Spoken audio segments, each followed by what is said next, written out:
Canewdon Church has had a reputation for many years for being one of the most haunted sites in Essex. There are lots of stories that revolve around the village in general, but as far as the church is concerned, the most haunted locations seem to be the church porch, the graveyard, and the West Gate car park area. Strange things have been reported there at day and night. Next to the church is the rectory. It is said that on moonless nights, a ghost of a grey lady can sometimes be seen. Canewdon is believed to be a centre of witchcraft. Legend has it that while the church tower stands, there will always be 6 witches in Canewdon. Local folklore also says that if you walk around it 7 times on Halloween, you will see a witch, and 13 times you will become invisible. Both these stories have made the village a popular destination on Halloween to such an extent that the police often seal off the village to non-residents. Essex was the starting point in 1644 of the worst witch hunt ever initiated in England, led by the witchfinder General Matthew Hopkins, with its inhabitants suffering indescribable horrors at his hand. And Canewdon, this small isolated village, believed to be a centre of witchcraft. As such, it has become known as the Witch Country. Canewdon is located on the River Crouch Estuary. The village is sited on the highest hill on coastal Essex. Its name derives from the Saxon meaning, hill of Cana's people.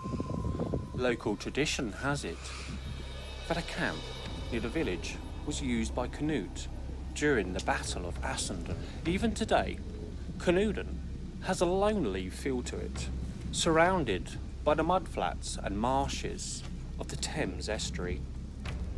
It is easy to imagine how isolated the community must have been in the past. Dominating the village is the 14th century parish church called St. Nicholas. The church stands on a ridge overlooking the River Crouch. Its more striking feature being the 15th century tower, which was built to commemorate Henry V's victory at Agincourt. A number of ghost stories abound in the area, giving it the reputation of being one of the most haunted places in Essex. The most widely seen apparition is that of a grey lady with a poke bonnet and no face, who has been spotted floating on moonless nights from the church's west gate towards the river. Another popular story refers to a headless ghost seen in the church who has a tendency to pick up unwary victims and deposit them in a nearby ditch. Locals also reported that in the 1980s that a man on a motorbike was chased by a small demonic entity that was just as fast as the bike. Many of these ghosts are believed to be the spirits of witches who wander the earth, unable to rest due to injustices committed against them when they were alive. If so, then historically speaking, there would only be a minuscule pool of potential candidates to choose from, as unlike many other places in Essex, Canewdon only had 3 cases of witchcraft brought to trial.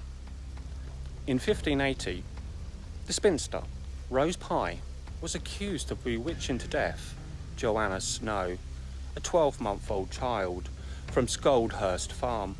She pleaded not guilty and was acquitted, but died in jail, probably because she was unable to pay the fee needed to secure her release in 1585. Cicely Markin was also charged be practising witchcraft and given 5 years to mend her ways.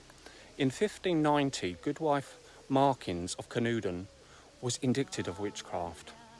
As his trial occurs 5 years after the one involving Cicely Markin, it is safe to assume that they were the same unfortunate woman.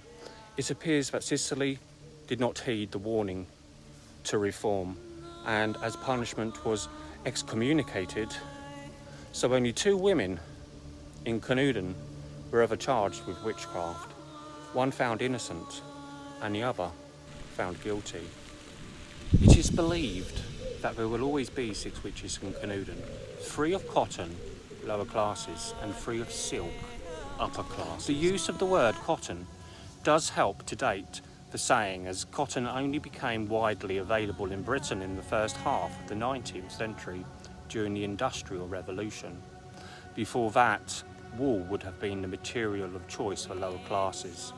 It does seem that about this time, stories of witchcraft and stories of the supernatural were popular.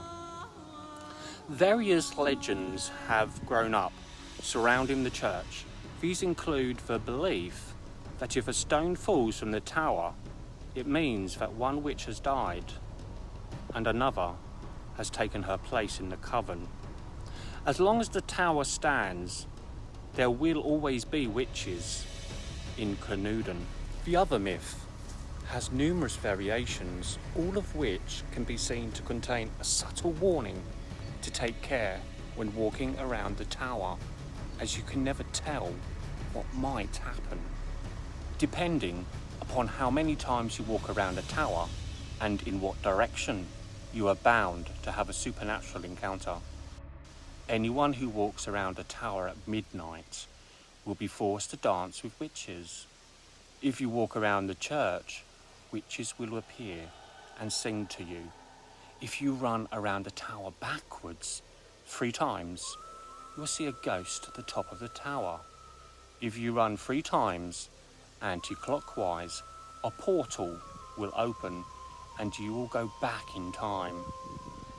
If you walk around 7 times on Halloween, you will see a witch, and 13 times you will become invisible. And finally, if you run anti-clockwise around it on Halloween, the devil will appear.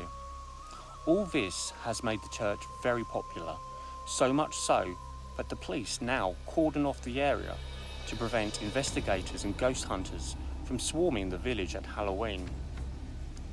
Whether 6 witches still remain and live here in Canewdon is hard to tell, but are you brave enough to venture here at midnight on Halloween, walk around the tower, chance a sighting with the devil, a witch, or disappear forever from this time and place? Well, a very big thank you for joining us, everybody, here in Canewdon, in Essex, and our exploration of this iconic, haunted location. We hope you enjoyed this video, and we hope you enjoyed the previous 2 as well, where we visited Borley Rectory and Church and a few iconic sites in East Sussex, including Rye, Brighton and Hastings. Until next time, everybody, a very, very big thank you, and we will see you all soon. Bye for now.